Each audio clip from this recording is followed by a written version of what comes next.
Halo teman-teman, perkenalkan nama saya Jason Raguel. Sekarang saya berkuliah di Universitas Macung dengan jurusan Manajemen Digital. Kali ini saya akan menjelaskan tentang beberapa indikator strategi untuk jual beli kripto. Nah, tujuan video ini merupakan untuk mempelajari tentang jual beli kripto menggunakan beberapa indikator yang akan saya jelaskan setelah ini.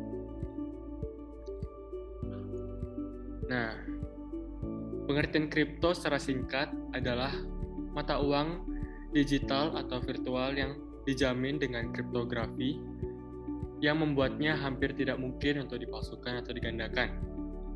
Nah, di sini saya menggunakan tokocrypto.com. Nah, ini strategi pertama, indikator moving average atau MA. Ketika harga melonjak ke satu arah atau lainnya, mudah untuk salah menafsirkan pergerakan ini sebagai pembalikan atau kelanjutan tren. Nah, moving average ini menghitung harga rata-rata selama jangka waktu tertentu, menghitung ulang seiring berjalannya waktu. Nah, lonjakan jangka pendek akan bertampak kecil pada moving average yang disetel ke kerangka waktu yang cukup lama. Nah, di sini teman-teman bisa lihat di garis ungu di tengah. Nah, MA ini membantu kita untuk mengetahui letaknya pembelian dan mengurangi dampak kerugian saat melakukan penjualan.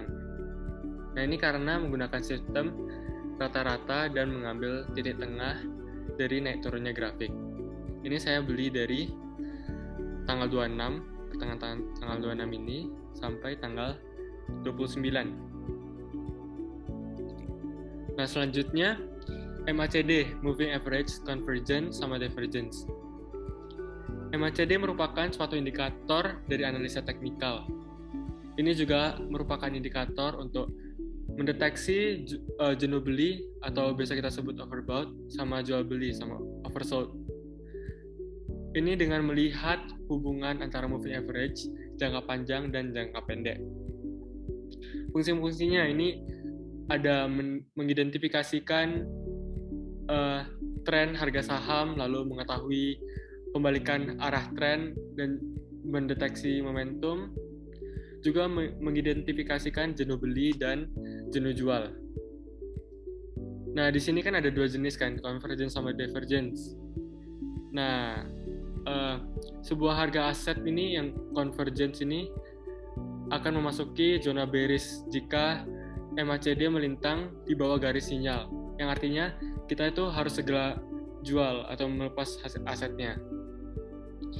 Sementara itu divergence itu suatu kondisi di mana garis MACD itu membentuk titik tertinggi dan terendah yang berseberangan dengan titik tertinggi dan terendahnya. Nah, di sini kita bisa lihat di bawah ini ada batang-batang merah.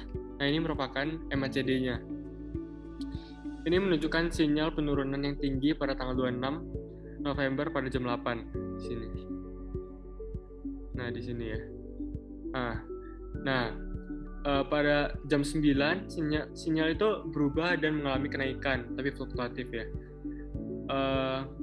Sampai pada tanggal 29 November jam 8. Itu di sini, dari sini.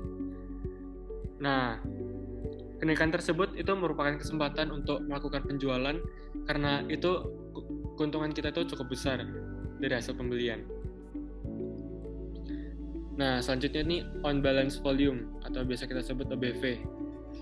OBV ini pada umumnya digunakan untuk mengkonfirmasikan pergerakan harga.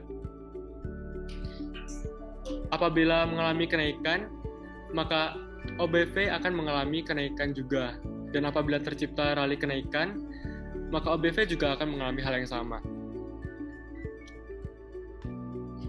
Nah, apabila OBV gagal mencapai titik rally harga tertinggi sebelumnya, maka itu berarti terjadi konversi negatif yang menandakan melemahnya pergerakan harga. Nah, di sini kita bisa lihat dari garis ungu yang di bawah sini ya, di bawahnya MACD. Ini sebuah teknik indikator yang menunjukkan cara kripto jika mengalami kenaikan dan akan naik terus-menerus. Nah, jika ada sinyal dan mengalami penurunan yang bisa kita sebut konvergensi negatif, itu menunjukkan penurunan yang sangat drastis, yang signifikan. Nah, kesimpulannya, ya, mendapat keuntungan dalam melakukan jual beli kripto itu bukanlah hal yang amat sulit. Yang terpenting kita itu dapat membaca indikator-indikator dengan baik. Ya, karena indikator itu sangat penting ya. Indikator ini dapat memandu kita dengan sinyal masing-masing indikator. Yang baru saya jelasin itu merupakan 3 indikator yang dapat kita pakai untuk membaca fluktuasi pergerakan kripto yang kita beli. Nah, di sini daftar pusakanya.